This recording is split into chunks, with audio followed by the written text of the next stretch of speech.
You've only 10 seconds into the show and you're having a go at him already. I do like his football in the background. That's a bit of old school, isn't it? I got sent this yesterday. It's actually from 1998. Derby versus Middlesbrough, signed by the 1998 Middlesbrough football team. Mark Schwarzer is just there. It got sent this yesterday. Opened it up yesterday from a fan of mine, and I've got a statue coming, like a little platform. It's incredible. I love it. That's nice. Nice. Anyway, hello lads. Hello, lads. Good evening and good morning, and wherever you are in the world, because obviously Bry's in Australia, as most of you know. Ted's in Cyprus, and I'm in the UK. So, welcome to everybody in the chat. It is our final show of the season. We will be back next year. I know lots of people were terrified when they saw Ted's video, thinking it was the end of the program. Some weren't terrified, some were happy. Yes, well, maybe some people in Teesside were thinking it was the end. And they were delighted. I was happy. happy. Craig said he saw a smuggy top in the tune yesterday. He couldn't believe it. They do get about, mate. They do get about. Probably for the Sam Fender. Probably there for the Sam Fender gig, helping our PSR. Anyway, here we are. The final game, the final show of the season. Newcastle United, Sunderland, and Borough all had varying fortunes during the season. Newcastle winning the Carabao Cup and finally qualifying for the Champions League. Sunderland winning the playoff final, getting promoted, and Middlesbrough sacking the manager. So basically, that's where we're at. It's as simple as that. So we're going to start with Ted, because Ted is basically like a cat on a hot tin roof, dying to talk about Sunderland's promotion and their playoff final win. You did it, Ted. Give us your more measured, I guess, celebration now, because it's been a couple of weeks. You've had time to sink in. How are you feeling about being back in the Premier League? To be honest, it still hasn't sunk in. I mean, on the day, I don't think I've ever been watching a game, not even there, watching a game where I had so many mixed emotions running through the whole thing. I think it was kind of, it was written in fate that we were going to do it late again. Absolutely. We didn't get off to the best start in that game at all. Losing Luke O'Nien clearly rocked the team.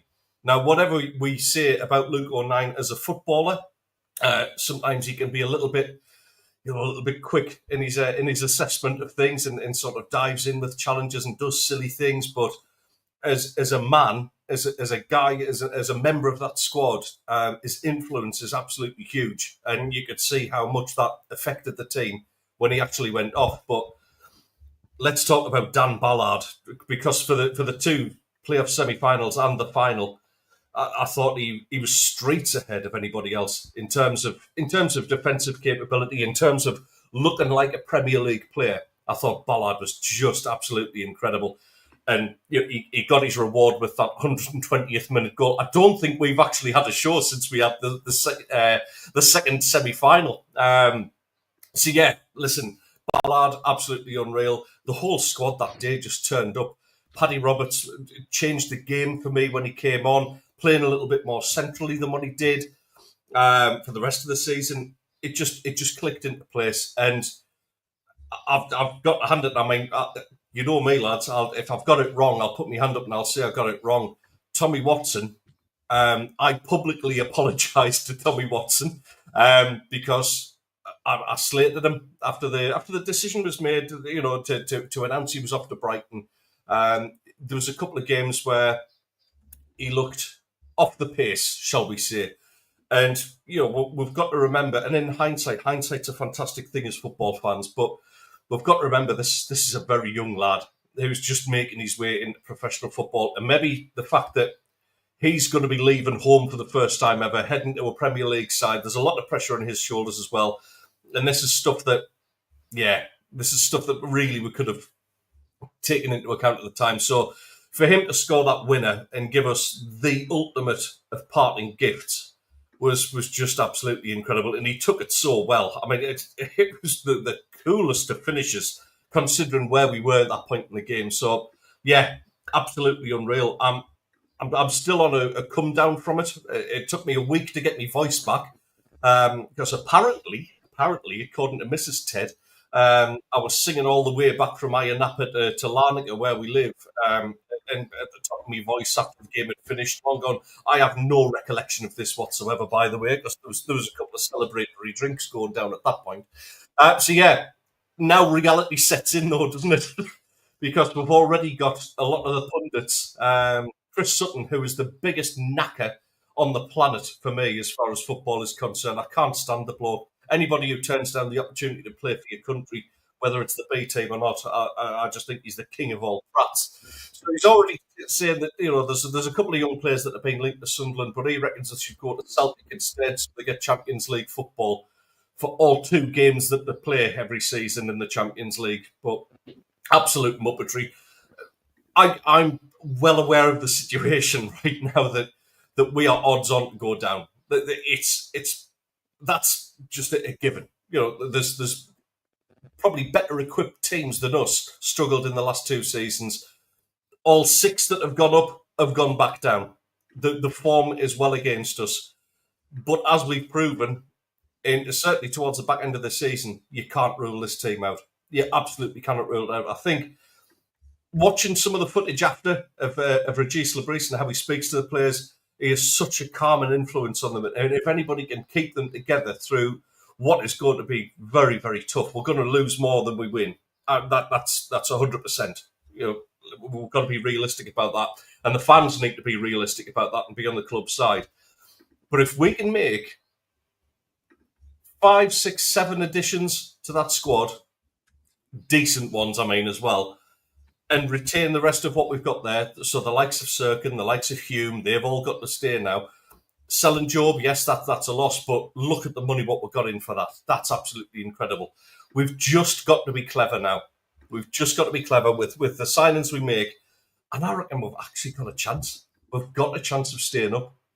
And it's heart more than head saying it, but I just have a weird feeling about next season that we might just surprise a few people. I think there might be a few surprise signings as well along the way, which people won't necessarily expect, but will be rather welcomed.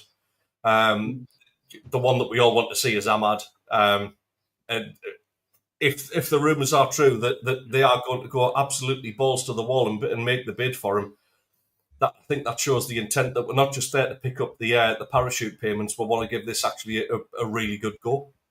But the big question is, Ted, are Sunderland up for sale? I think there's more than a big possibility of that. Yeah, it's no secret. I mean, there's been talks about it. There's been a few names bandied about, but to be honest, the boxing guy was one of them. But yeah, we can't say too much about it, obviously, but I think there is a more than a decent possibility that's the case. Kirill has done absolute wonders. After he took over from I know exactly, mate, exactly. The cat agrees with me. Kirill's done fantastically well after he took over from the 2 shysters. You know, the salmon trouser wearing Ponce that was kicking about in Sunderland, who's now at Charlton, I believe. Yeah, listen, they were running the club into the ground. Kirill's turned it around. He's made it a sustainable club again.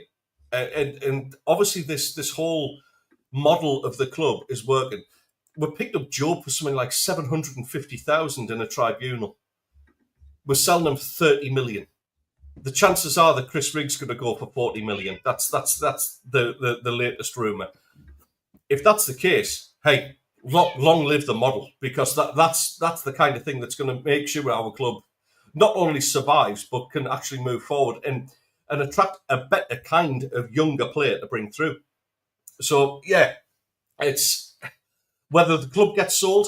I don't know whether it'll happen this in the summer. To be honest, Steve, I think it's probably a little bit too soon. These things take time, as you know. And if it's somebody from Saudi, then obviously, you know, the Premier League will kick it out first, and then we'll have to take legal action and then get them through. Yeah, we are interested as to who takes Sunderland over if it does happen. You know, lots of rumours that it could be Saudi ownership as well. It'll be interesting to see whether that happens. But let's go across to Teesside and oh dear me, you're looking happy, right? Yeah, you know, you did. I thought you would be in the same boat as Sunderland. I thought it would be playoffs, and I thought, it was a flip of a coin who was going to come up, but it didn't happen. And I think, and what we were both surprised at, and obviously, Ted was surprised as well when we were having a chat in our WhatsApp group, was that, it took so long really to make the decision about Michael Carrick, because, this season has been a failure for Middlesbrough, and ultimately Carrick is had to go. So what's your feelings, right? My feelings are the Premier League sucks because you got VAR. Nobody watches that league anyway, so I don't really care about the Premier League. Championship's where it's at. There's better teams in the Championship. We've got Ryan Reynolds, Deadpool actor. Do you know what I mean? It's where you should be playing football and where the most exciting football is in the league, in the world. Michael Carrick is... Yeah, look, we were talking about this towards the end of the season, weren't we? We went on a bit of a poor run. And the rumours were flying then and there that Michael Carrick was going to lose his job. He was the longest-serving manager in the Championship at the time. And the writing was on the wall. I've spoken to those in the club and around the club, and they all said that as much as Michael Carrick and his staff were good guys, a change needed to happen. And I think all of the fans are in agreement. I think we saw towards the end of the last season, some of those games were just so poor in terms of what Middlesbrough were saying, producing on the pitch. That a change was needed this off-season. I think we're all in agreement with that. We don't like seeing the back of Michael Carrick, given that he is, Michael Carrick in essence, and we all wanted him to succeed, but it hasn't happened, and he hasn't gotten us to, where we want to be in the Premier League or the playoffs. Now, we've sacked him, and we've said 10th in the Championship's not good enough. So now we need to find a manager that's going to get us better than 10th. Is he out there? Well, I think we've realised now that it's a bit of slim pickings when it comes to managers out there that are proven, because they're all in jobs, as they should be. The rumours are that it's down to 3 at the moment, one European unknown. It's between Danny Rowe, Steve Cooper, and Rob Edwards at the moment, and there's one unknown, which we do believe might be Aaron Danks, who was our assistant coach. Obviously, it's the assistant at Bayern Munich now to Vincent Kompany. So my belief is that Danny Rowe is the strongest candidate. He's the current manager of Sheffield Wednesday. Sheffield Wednesday are currently in a transfer embargo and just an absolute mess, come with financial issues on and off the pitch. They haven't been played players-wise and all that for the past couple of months. So Danny Rowe is the strongest. He's got the proven track record of taking a struggling Sheffield Wednesday and moving them up the table, a German manager that is wanted back in Germany from bigger name clubs. So whether it will be him, that's what the fans want. I think that's what makes the most sense in terms of a fighting manager, a manager that speaks strongly. That's who I want to go for. Is a guy like Danny Rowe, because we need someone. The thing that I couldn't accept about this Middlesbrough team this season was we got called brittle on 3 different occasions by 3 different managers across the league. And that's not okay. And for a team that's built, in Middlesbrough, a team that comes from that area, we all know that that's not a brittle area. And we need a team that is going to, whether they lose, draw, win, that they leave it all out there on the field and they don't come across as brittle. We don't want to be coming out and being left that we could have put more out on that pitch. We could have not, left blood, sweat and tears in that locker room sort of thing. And I think we need a manager that's going to, in essence, bring that. Danny Rowe, for me, is the only available candidate that can do that. When I say available, we believe he's available. There is going to be some compensation for him. Rob Edwards seems to be the one on paper that makes the most sense. He has worked with Kieran Scott, our director of football, before, when they were both at Wolves. Rob Edwards obviously took Luton Town up, almost kept them up in the Premier League, but then obviously relegated this season, or last season, I should say, and getting to the sack. I mean, that one on paper doesn't really excite anyone within or around the club, I would say. Sorry, not within the club, because they might want to go for him, but around the club in terms of the fans and the social media presence, he's not someone that is enthusiastically appreciated by the Borough fans. So it's going to be interesting. It's a massive off-season now for Middlesbrough. We've changed the kit sponsored going into the 150 years of the club. We sacked Area and now have got Castor, which we all know fits like a Ted's t-shirt after a big night out. I mean, I had to get one that in, Ted, because you're Premier League. I'm bringing you back down to my level.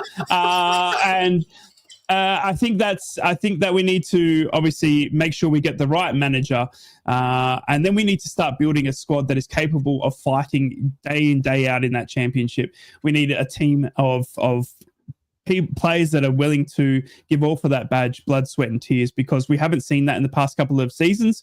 We haven't seen a fighting Middlesbrough team. We haven't seen a team that we can be proud of this season, especially. So long way to go for this Middlesbrough off season. Exciting, I must say. At the end of it, I mean, change is always exciting, whether you're scared of it or need it. Change is always, exciting in football because it's the unknown. We saw that with Sunderland this season, the unknown of Regis Labrise, and look what that could have done. Middlesbrough will be hoping that they can have the similar success. And I think, and I said this to you guys in the group WhatsApp as well, I think seeing Newcastle win a cup and Sunderland promoted has only given Steve Gibson, a proud Middlesbrough man, the fire up the backside that he needed. Okay, well, that's interesting. It's been an interesting season for Newcastle, as you say. Newcastle winning their first trophy in donkey's years. We've spoken about it a lot on here, and it's last season now. That's the way I feel. It's what we do next year that counts. But the Champions League race was the only thing really that people could focus on, other than the Championship playoff final, and it went to the final day. It went to the last game of the season, it didn't spoil it for me that Newcastle lost against Everton, and that it was down to the results elsewhere. Melly, of course, who I've had on my channel on numerous occasions, and he's graced his presence on this channel in the past as well on our program, took great delight in saying that Manchester United gave us the opportunity to play in the Champions League. It's done over 38 games. We all know that. Newcastle's point at Brighton was the point that really got us into the Champions League, but it's over 38 games. Newcastle were the fifth best team in the Premier League last season, which was an improvement on the season before. And to get into the Champions League for Newcastle is fantastic. It's great achievement over the course of a season. And had we not had a bad start to the season, which we did, we weren't playing well, Newcastle could have been in the mix for winning the Premier League this season, which again is an amazing achievement when you think that the club's only been in Saudi ownership for 4 years, and all of the restrictions that have been placed on us spending money really has meant that we've had to do it the hard way, compared to the likes of Chelsea, Manchester United, Liverpool, etc., who can go out and spend what they want. Back in the Champions League, a lot of money coming in for Newcastle from that, and it's now really an interesting summer for us, because we do have money to spend. We've got money in the bank. We haven't been able to spend for the last three transfer windows because of PSR, and we all know what happened last time when we didn't invest in the Champions League season. We fell short. We struggled, and injuries, suspensions played their part, and Newcastle ended up really, really struggling from the off. And we don't want to do that next season. So investment is the key. Newcastle need to box clever in the transfer window, and all of that's now going to be done again with a backdrop of uncertainty with regards to your director of football, your manager, your scouting system, because Paul Mitchell's left, and 12 months at a football club, bringing in a load of youngsters and not having the opportunity to really invest in anybody for the first team is interesting. We felt all along that the relationship wasn't good between him and Eddie Howe, despite both of them coming out and saying that everything was fine. Was it because Mitchell came in under the CEO or the departing CEO Darren Eales? Maybe is it because the new CEO who's going to come in will want to work with his own man? Is it because there's been a fallout between Eddie or a disagreement in how they want to do things, and PIF have come down on the side of the manager? Only the club knows. It can only be speculated by the press and by the fans as to what's actually going on at the football club. But is it going to affect our window? My answer would be no. I think Steve Nixon is he's the head scout, and I think him and Eddie will have already set a target. And I think Newcastle will be quite shrewd. I think what we've looked at over the course of the last few years is that a lot of these players that Newcastle are constantly linked with in the newspapers very rarely come to Newcastle because Newcastle aren't really looking for them. I think sometimes Newcastle can be very cute with the media, maybe allow the media to run away with stories and promote the fact that they are going for X, Y, and Z, when in fact they're looking at the other side of the pond and looking at somebody else. So I'll trust the process. I'll trust Newcastle United to get it right.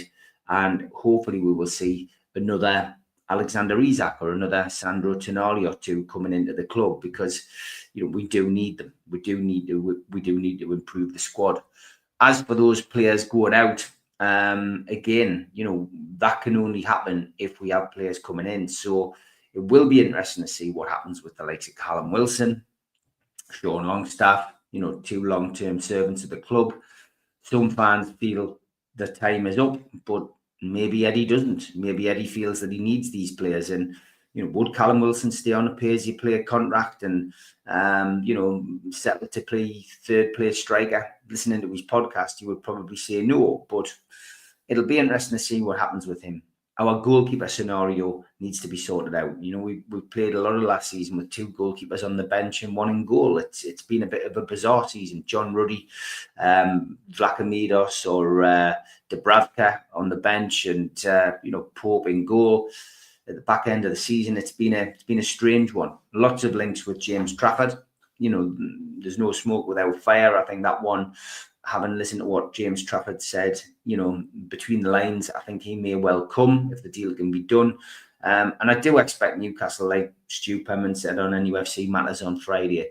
I think that Mark Gahey deal will probably get done this time round, because his contract, he's only got a year left now, and Newcastle should be able to do that business if he wants to come. So I'd be happy with those two incomings. I do think we need a striker. I do think we need another midfielder, whether that's a right winger or another creative midfielder in the mould of Peter Beardsley would be fantastic. Remains to be seen, but overall, season 2024-25, a very successful one. The best season that I have seen as a supporter in my lifetime, because we won a trophy, and hopefully more to come. That's what I want. As for your two seasons, I was happy Sunderland came up. I didn't expect them to. I thought they played very well in the playoff semi-final against tough opposition, it has to be said. Yeah. But then the final, listen, if the luck's in, your luck's in, and they managed to get over the line. I love VAR.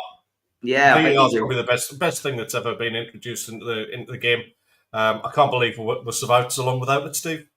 Classic. And of course, it opens up a whole new range of possibilities for a couple of shows, I guess, for me and you next season, which will be interesting in the build-up to the derby. Rye gets to be referee next season. He does, yeah. That's a massive thing. I mean, I was saying this to you boys as well. Give me the derby to kick the Premier League season off. I mean, what a game that would be to get the... Not for Northumbria, please. And look, that's what you want. And we've said it all along, haven't we? Since we started working together back, a couple of years ago, we've always wanted to see, our three teams up there, because it creates that rivalry, doesn't it? And it creates some sort of special football in the Northeast. We now get to see two, at least on minimum, Newcastle versus Sunderland games. And that's what you want. I would argue it's probably one of the biggest rivalries in the football, English Football League. Do you know what I mean? You can argue, Millwall and West Ham all you want, but Sunderland and Newcastle is massive for our area and for football. You will see how much these two teams dislike each other, not only on the football pitch but also away. And it's funny that we bring this sort of three's a crowd. That's the sort of irony of this podcast, is bringing out us three together. Look, I think Sunderland, it was incredible playoff game, wasn't it? I mean, to come from behind, it was written on the at 45 minutes. I spoke to you, Ted, at halftime. It was all done. Do you know what I mean? You had a goal ruled off. You know what I mean? You were a goal down in the first 5 minutes or so. You'd lost Luke O'Nien to a shoulder dislocation. You'd had a goal ruled off by VAR. Whether that was or wasn't, it doesn't matter now.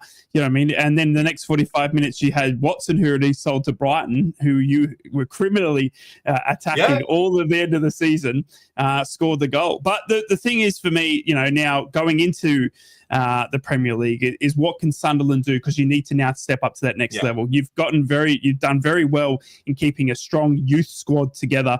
Whether that youth target is still the option, if it is, then it's going to need to be, get on sooner. You've lost Watson, you've lost Job, you'll probably lose a couple of others. Such is the nature of success, unfortunately. When you do well, teams and other people seem to start to notice, and you've got to start now obviously looking at who can Regis bring in. Enzo Lafay's already signed, obviously that was some smart business. Signing already.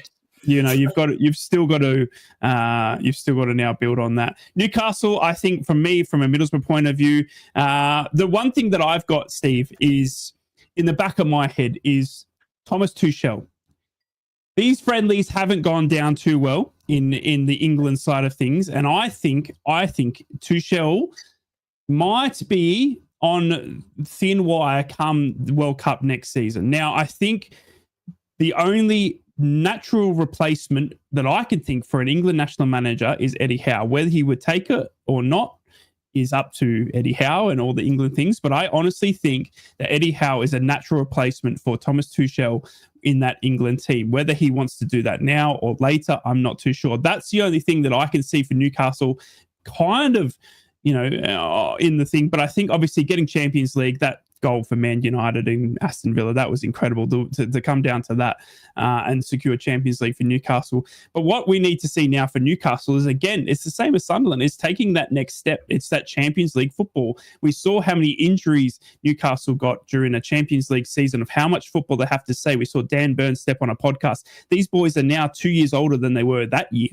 Do you know what I mean? So we now need to see Newcastle building a squad that is up for 3 to 4 games a week. And I think that they can do that now, hopefully with the PSR requirements a little bit easier than they were 2 years ago because of the Adidas deals and all that sort of stuff as well. Obviously looking at the stadium builds and all that sort of stuff. But we do have a big derby, the Time Weir derby next season. Middlesbrough will be slaving away in the championship, and we'll see. It doesn't mean we love you any less, Well, I love you less, so it makes sense. So, do you know what I mean? You've left me.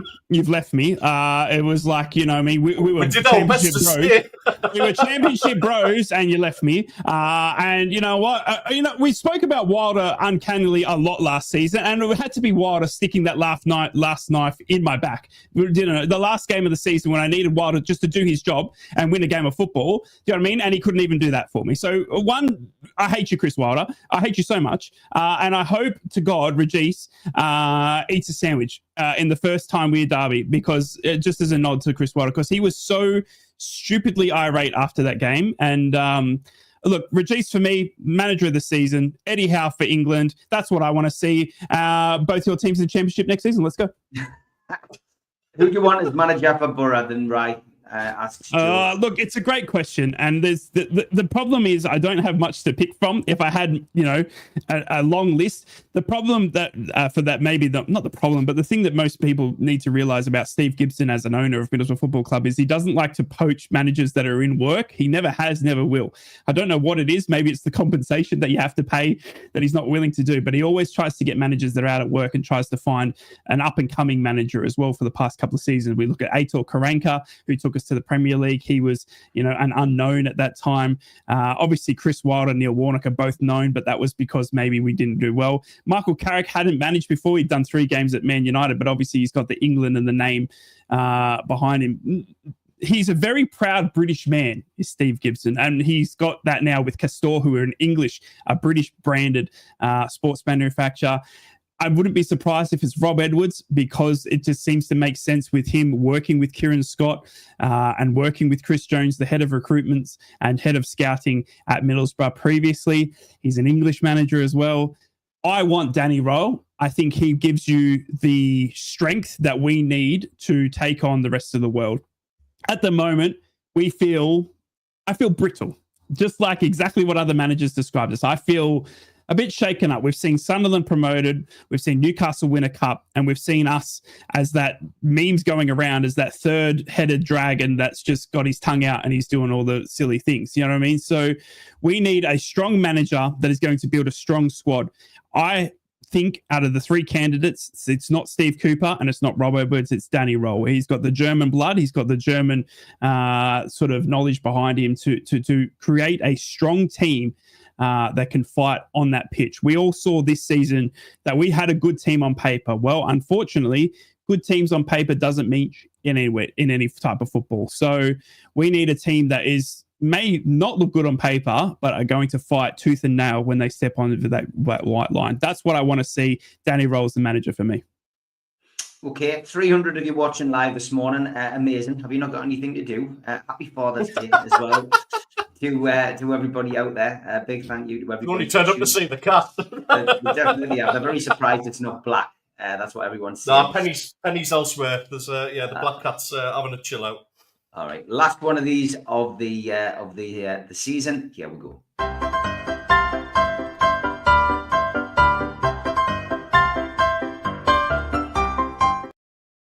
And as always, I've chucked a couple of non-football related ones in. And seeing as though we're talking about cats, this one was funny from Ricky Gervais. Just met a lovely cat in Hartford. It turned out to be a Nazi. Wow.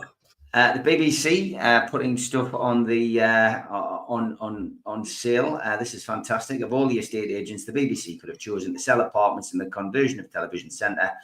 They chose Savills. Yeah, very good. Lots of people welcoming Sunderland Football Club back to the Premier League. I make no apologies for showing a few of these. Jet2 holidays. It's not just a holiday. It's a short stay in the Premier League.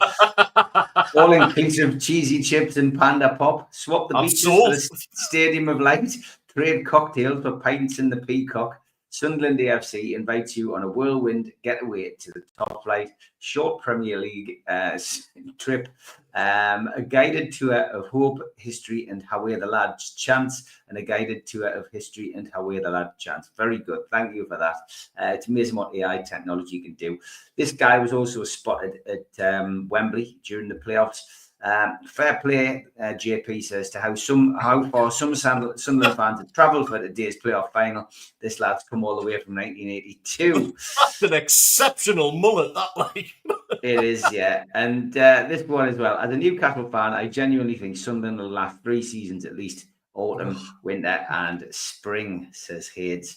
Mark Goldbridge posted this. With Gyökeres opening to move to United, it would be ridiculous if we don't find the money. Literally could be the difference between 8th and 4th. Greg says, and how do you make up the difference between 15th and 8th? Yes, very good point.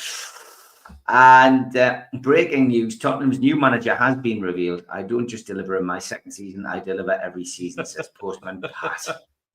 Slightly late with that one, but it's still funny. Troll football, when you've got a football game at 6 and a gender reveal party at 9. And this one, when Ryan Giggs finished the Great Manchester run, he was met with this. Somebody put, personally, I think he crossed the line when he was beep, his sister-in-law banged his brother's back. Excellent. And as I say, a couple of non-football related ones to finish with. This one, they sacked me from my bingo calling job. Oh, why, says the woman's friend. Apparently a meal for 2 with a hairy view is not the way to call 69. And a Mexican word of the day, hardwood.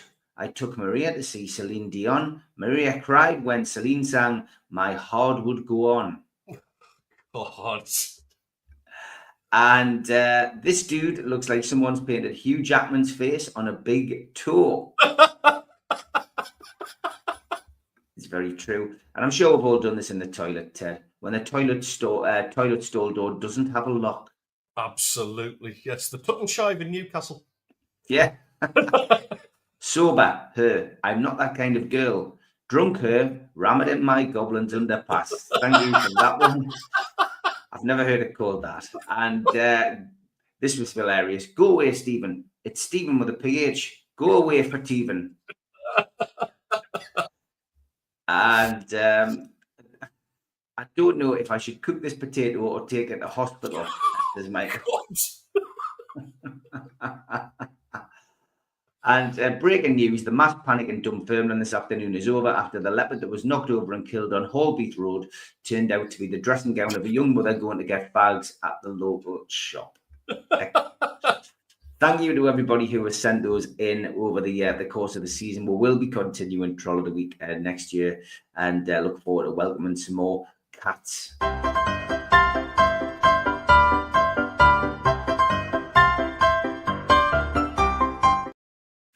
We've lost Rye because he's got a storm brewing in Manchester. He's hoping in Australia. So he's hoping to get not Manchester. He's hoping to get back.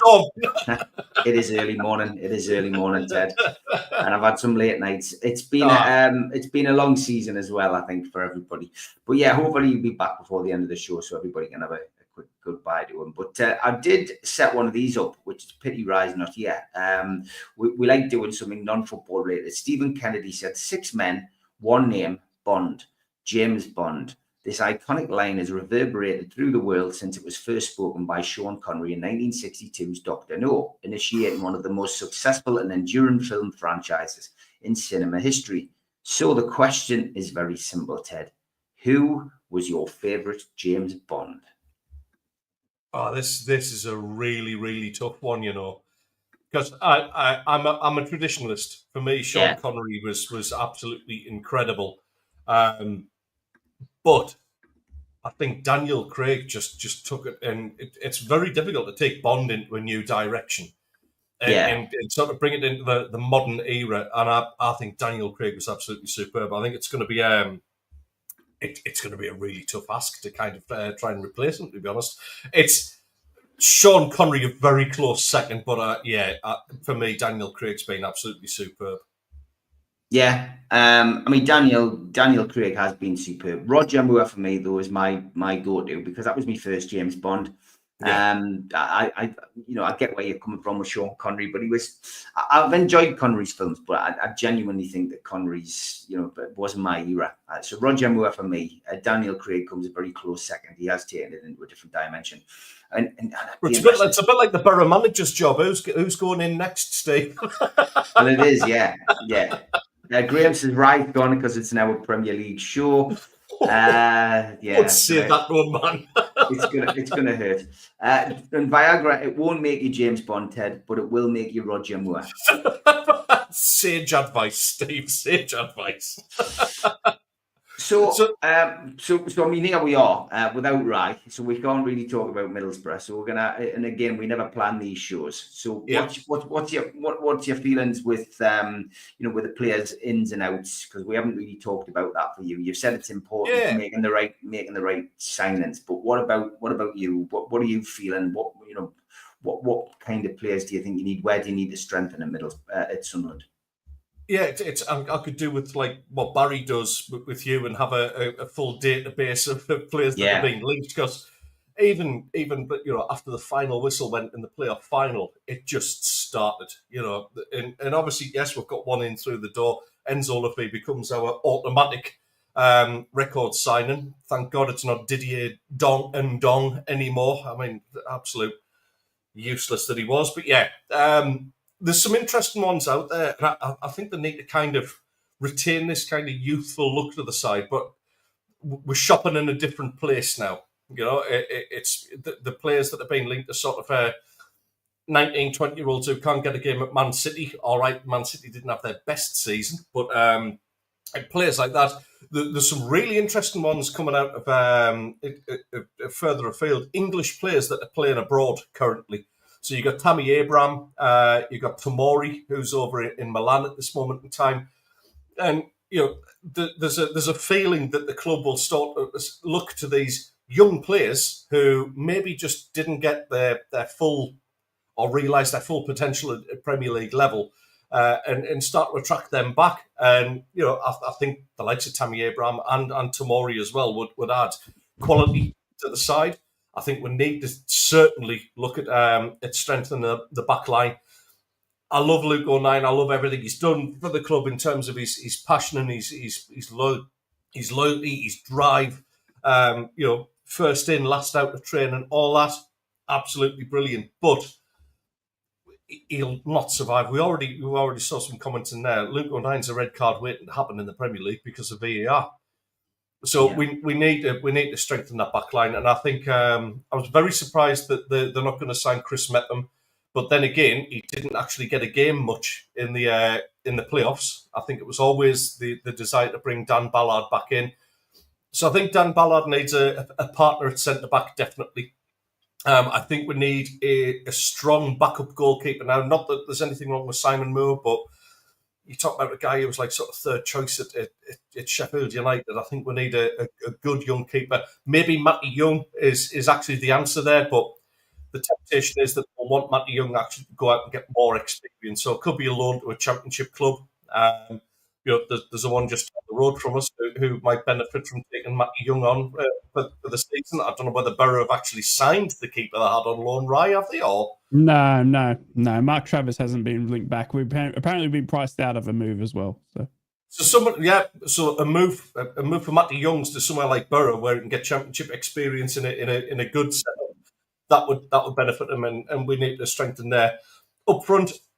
Weirdly, obviously Enzo Lafay, as a midfielder, I think he'll benefit from being in the Premier League. I think it's his kind of arena where he can perform that little bit better. Mayenda, he's got a lot to do and he's got a lot to learn. But I like that kind of development path.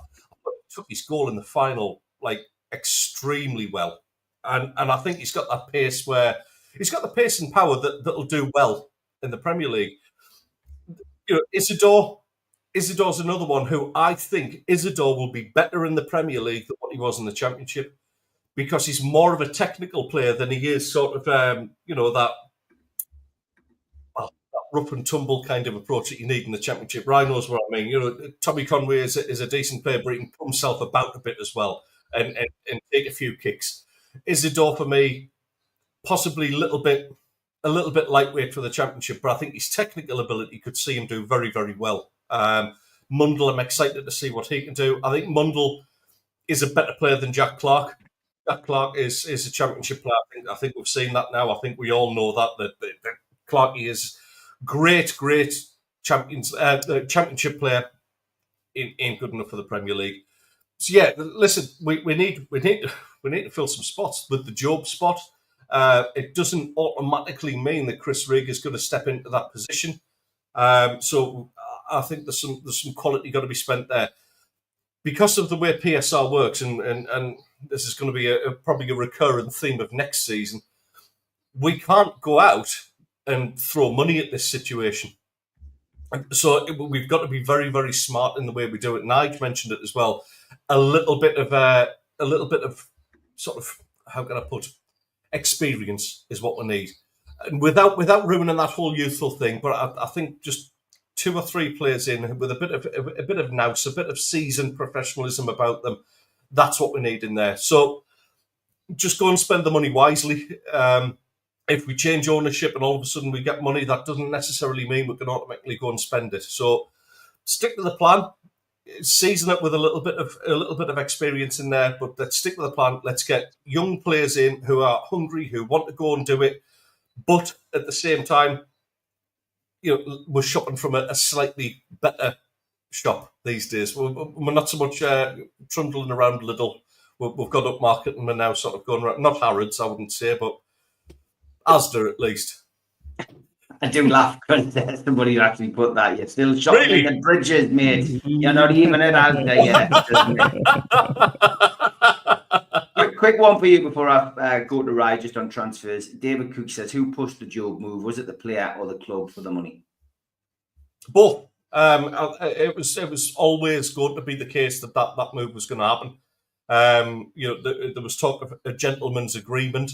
I think Dortmund didn't expect us to get promoted, which is why there was the stalling over the price at first. I think if we'd stayed in the Championship, then you would have paid championship top dollar, by the way, because you're still talking 20 million they initially put the bid in for. But it was always going to be the case. And hey, if we're going to sell players for many, many times the value that we're paid for them to some of the biggest teams in Europe, I ain't got a problem with that as long as it's invested properly. So yeah, I don't think there was a particular push. There's a few fans a little bit disappointed that he hasn't tried to go for it in the Premier League. And they'll refer back to him not wanting to be in his brother's shadow. That's so the he goes and weirdest one signs for me, Teddy. isn't it? It is a bit of a weird one. But you've got to bear in mind that the Dodsy's brother is actually the head British scout for Dortmund. So there's the family link there, and I think it was always going to happen. So I don't think it's been a push. I think he's conducted himself so well. He's a player who, if we do cross paths again, he will be extremely well received at the club. There's no two ways about that. He's a phenomenal young man, brought up very well, speaks so intelligently about football for such a young age. And we just wish him well. It's a shame we are going to see more players like that leave. That's part and parcel of it. We're going to see it. When like Trey Hume puts in a tackle like what he did in the closing moments of that playoff final, there's a few Premier League teams looking at that going, I fancy a bit of that. So, listen, it's all about expecting these things. And as much as I don't think Job was pushing to be away, I think it was a done deal before it even started. Yeah. Is Job any good, or does he just look like his brother? My pal is a Birmingham fan that said Job was better than Jude when they were there. Question to you, Rai. Yes. Where do Middlesbrough need to strengthen to have a crack at the playoffs next season, other than the managers took out? Yeah, look, it's a good question. Obviously, there seems to be some holes all over that Middlesbrough team now. Obviously, we were towards the end of that season. I think 3 or 4 of our starters were loans, and obviously we were sort of reliant heavily on them. Look, there's calls for probably a goalkeeper.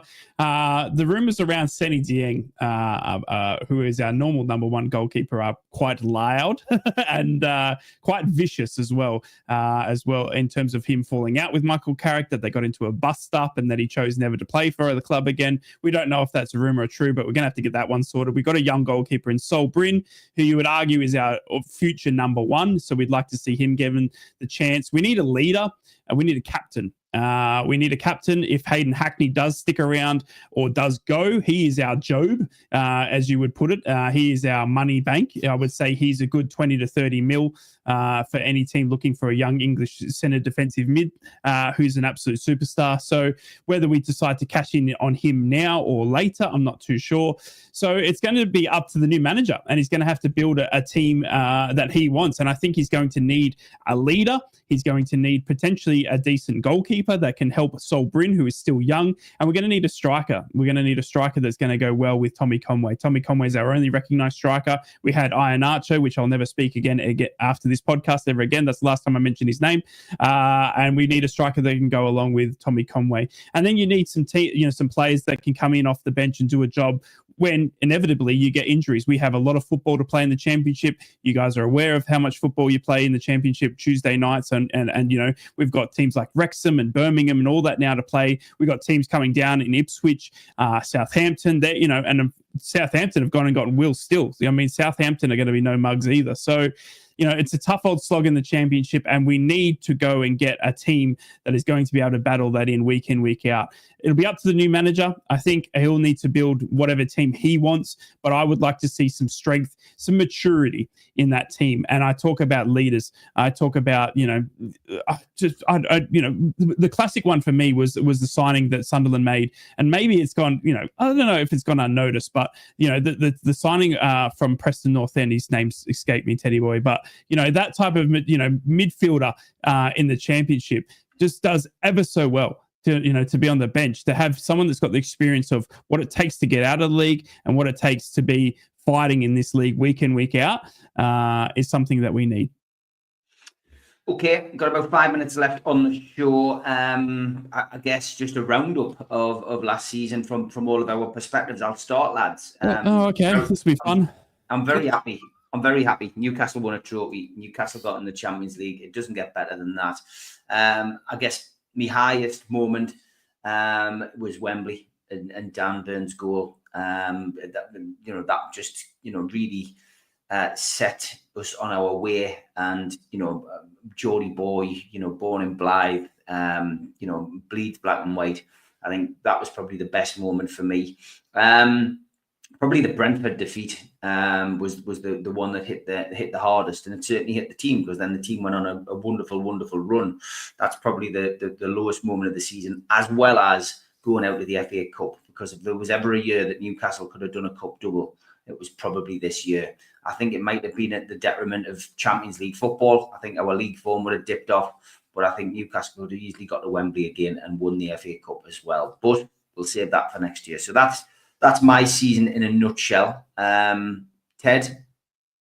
Yeah, the high points, there's a few that probably deserve honourable mentions. The 3-2 win down at the Riverside was obviously, not winning a league game there for 20 years was a nice kind of a monkey to get off our backs. Obviously, the Tommy Watson goal was one of the ultimate highlights of being a Sunderland fan. However, the one that topped it, and is one of my greatest moments as a Sunderland fan, was the Dan Ballard header against Coventry City. Sorry, I've just noticed that. What a comment from Davey. Yeah, low point. The low point for me was actually the 3-0 defeat to Coventry. And I thought at that stage we'd absolutely blown it for the season. We got trounced there. And obviously getting drawn against them in the playoffs was a little bit nervy, shall we say. It almost takes on the feel of a derby against them. Hopefully we never have to play them for a long time now. That's us done with it. And let's hope they all get relegated and kicked out the league, because that's what Coventry deserve. Anyway, right. Yeah, the high points are losing Sunderland from the league. They always seem to push that it was a derby when it was never a derby. They kept stealing our corner flags, which was disgusting as well. So, the team of mugs, that we deserve our corner flag back. What else was some of the high points? The high points of England national Michael Carrick, just coming and saying hello to the club and then leaving. That was a good visit. What else are the highs?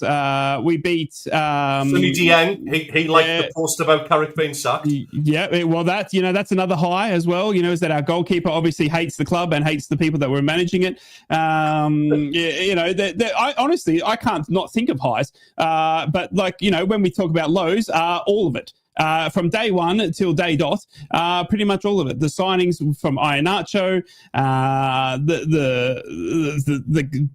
the rabble. Look, the highs are Hayden Hackney. I must say, Hayden Hackney had a stellar performance against, for us this season. He did nothing but sell himself even more. He's now playing for the England under-21s. He's got an absolute massive future for himself. Some of the highs, obviously, we're getting in. Club like Sunderland as well. I think also, some of the signings we got out of the door as well. Izzy Jones for 5.5 mil to Luton Town as well was an excellent coup of business. Selling Latte Lath for 22. We've got some money in the bank already now from the Morgan Rogers deal, which he looks to be an England starter and regular now as well. So look, there's some of the sales that we've done and money and business side of things I think have been fantastic. I honestly think getting rid of Area was a massive thing for Middlesbrough as well. Those kits were absolutely atrocious. You could never order it in your size. You had to order it 2 sizes larger. So look, I think that it wasn't a season that was all bad, but when you look around, it wasn't one of the better ones. And I will be happily looking forward to day one of next season, looking for a little bit more optimism. Well, there we go. That is the final Freezer Crowd for season 24-25. We will be back for next season, and looking forward to it. I won't be. I'll be on a championship podcast. You will be back, right? You will be back. You haven't got a choice, mate.